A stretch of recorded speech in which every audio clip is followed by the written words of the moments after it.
नमस्कार दोस्तों, कैसे हैं आप लोग। आशा करते हैं आप सब लोग बहुत अच्छे होंगे। आज हम लोग लेके आए हैं एक नया वीडियो। इस वीडियो में मैं आपको बताने वाला हूं फॉल सीलिंग की फ्रेमिंग के बारे में। फॉल सीलिंग की फ्रेमिंग में कौन कौन से आइटम होते हैं, कौन कौन से मटेरियल लगते हैं, उनका नाम क्या होता है, उनका स्पेसिफिकेशन क्या होता है, उन सारी डिटेल के बारे में आज हम लोग आपको बताने वाले हैं। तो चलिए हम आप लोगों को दिखाते हैं कि मटेरियल कौन कौन से होते हैं। सबसे पहले जान लेते हैं इसके बारे में। इसको बोलते हैं हैंगिंग एंगल, इसको बोला जाता है हैंगिंग एंगल। इसका साइज रहता है, ये जो डायमेंशन आप देख रहे हैं वो 25 mm रहता है, और दूसरी साइड की जो डायमेंशन होती है वो 10 mm रहती है। इसकी थिकनेस 0.4 mm रहती है। लेंथ जनरली 12 फीट के सारे जो सेक्शन है वो 12 फीट में ही आते हैं। सबकी लंबाई 12 फीट की होती है। तो इसको तो आप जान लिए कि इसको बोलते हैं हैंगिंग एंगल। एक हमारा ये हो गया। इसके बाद हम लोग जानते हैं ये इंटरमीडिएट सेक्शन, इसको बोला जाता है इंटरमीडिएट सेक्शन। अभी हम आपको वीडियो में आगे बताएंगे इसको लगाया कहाँ जाता है और कैसे इसको इंस्टॉल किया जाता है। इसका जो थिकनेस रहता है बाकी के अपेक्षा थोड़ा सा ये मोटा रहता है। इसका थिकनेस 0.55 mm है, और ये डायमेंशन इसकी 45 mm, और साइड वाली जो ये डायमेंशन रहती है ये 15-15 mm रहती है। बाकी लंबाई इसकी भी 12 ही फीट रहती है। इसके बाद हम लोग जान लेते हैं इस सेक्शन के बारे में। इसको बोलते हैं सीलिंग सेक्शन। ये सबसे नीचे यही रहता है। इसी के जस्ट नीचे में बोर्ड आ जाता है, जो हमारा जिप्सम बोर्ड रहता है, और वो बोर्ड जो है स्क्रू की सहायता से इसी में फिक्स कर दिया जाता है। इसका साइज 2 इंच रहता है, और ये डायमेंशन इसकी 25 mm रहती है। और इसके बाद सबसे लास्ट में जान लीजिए, इसको बोला जाता है पेरीमीटर। ये पेरीमीटर ये क्या होता है, वाल में लगता है साइड में। तो साइड में वाल रहती है हमारी, उसमें लगा के इसको फिक्स कर दिया जाता है। इसी पे सारा जो फ्रेमिंग है उसी पे रेस्ट करता है। अभी हम आपको आगे और भी दिखाएंगे कि मतलब कहाँ कहाँ ये चीज़ इंस्टॉल हुआ है। तो सबसे पहले हम इसी के बारे में जान लेते हैं, आपको दिखाते हैं। देखिए ये देखिए हमारी वॉल है। वॉल में यहाँ पे देखिए ये लगा हुआ है पेरीमीटर, इसको बोलते हैं पेरीमीटर। ये जो आप देख रहे हैं यही सेम सेक्शन है। इसको यूं इस टाइप से फिक्स कर दिया गया है।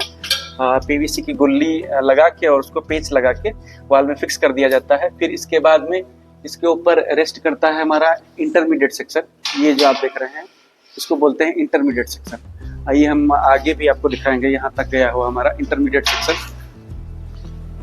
ये देखिए ये इंटरमीडिएट सेक्शन है।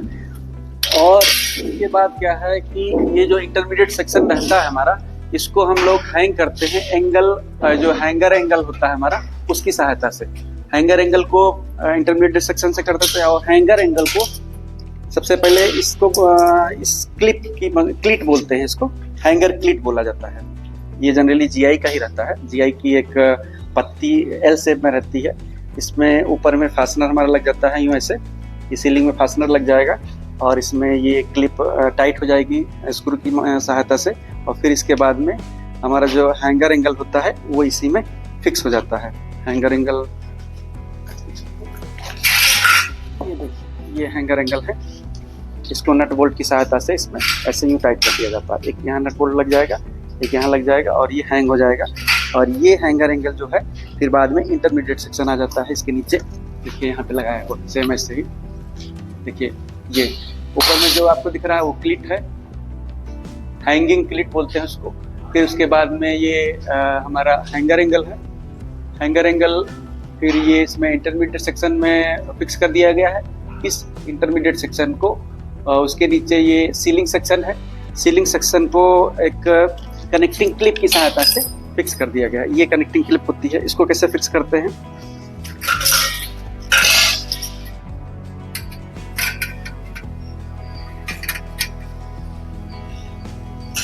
इसके नीचे ऐसे ये रहता है, और इसको हम लोग कनेक्ट कर देते हैं।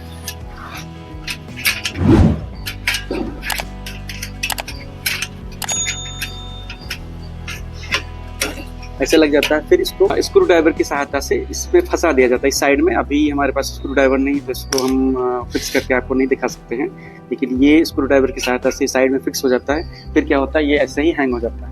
यूँ हैंग हो जाता है। फिर इसके नीचे हम लोग जिप्सम बोर्ड लगा देते हैं, वो भी फास्टनर और इसको स्क्रू की सहायता से। स्क्रू इसमें फिक्स करके नीचे में जिप्सम बोर्ड लग जाएगा, और हमारा फॉल सीलिंग जो है रेडी हो जाता है। इससे पहले आपको क्या करना चाहिए, जनरली ध्यान देना चाहिए कि फॉल सीलिंग का जो फ्रेमिंग करते हैं हम लोग, इसमें ध्यान देने वाली कौन कौन सी चीज़ें हैं। जैसे हमारा जो सीलिंग सेक्शन है इसका स्पेसिंग हमेशा 1.5 फीट रहना चाहिए, 1.5 फीट से ज़्यादा दूर नहीं करना चाहिए। और जो हमारी इंटरमीडिएट सेक्शन होती है इसको हमको 4 फीट की डिस्टेंस पे रखना चाहिए। जैसे यहाँ पे एक सेक्शन है, एक यहाँ है और एक यहाँ पे दिया हुआ है, इसकी स्पेसिंग 4 फीट से ज़्यादा नहीं होनी चाहिए। और दूसरा ये जो हमारा हैंगिंग एंगल है इसकी भी स्पेसिंग हमारी 4 फीट से ज़्यादा नहीं होनी चाहिए, उसके अंदर ही रहनी चाहिए, क्योंकि ज़्यादा दूर कर देंगे तो फिर हमारा जो फ्रेमिंग होगा वो कमज़ोर हो जाएगा और फिर फ्यूचर में मतलब कमज़ोर होने का चांस बढ़ जाता है। इसलिए स्पेसिंग बहुत ज़्यादा नहीं करनी चाहिए।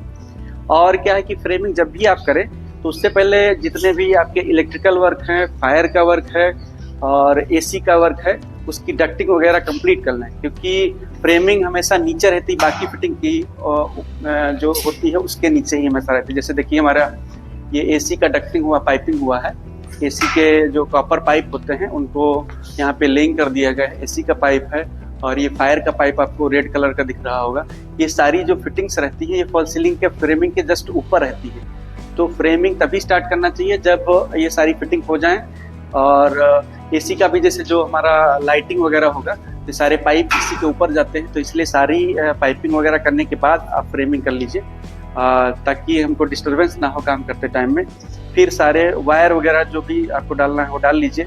बाद में जिप्सम बोर्ड जो है उसमें फिक्स कर दिया जाएगा स्क्रू की सहायता से। और जैसे जैसे आगे का हम लोग काम करेंगे, अभी जिप्सम बोर्ड का काम हमारा नहीं चल रहा है, जैसे ही आगे होगा तो हम आपको बताते रहेंगे। आगे भी एक वीडियो लेके आएंगे जिसमें हम आपको बताएंगे कि बोर्ड कैसे फिक्स किया जाता है। और इसके अलावा जो हमारा ग्रिड फॉल सीलिंग है वो अभी हम आपको नहीं इसमें दिखाने जा रहे हैं, क्योंकि हमारा जैसे जिप्सम बोर्ड लग जाएगा उसके बाद हम ग्रिड फॉल सीलिंग के लिए फ्रेमिंग करेंगे और वो भी हम आपको डिटेल में आगे दिखाने वाले हैं। तो दोस्तों हम इस वीडियो को यहीं समाप्त करते हैं, मिलते हैं अगले वीडियो में। इसी फॉल सीलिंग से रिलेटेड लेके आएंगे जिसमें हम आगे का डिटेल कैसे कैसे फॉल सीलिंग का बोर्ड लगाते हैं और उसमें कौन कौन सी सावधानियां बरतनी चाहिए वो सब हम डिटेल में आपको बताने वाले हैं। तो वीडियो अच्छा लगा हो तो अपने दोस्तों के साथ शेयर कीजिए और वीडियो को लाइक कीजिए, चैनल सब्सक्राइब कीजिए। धन्यवाद।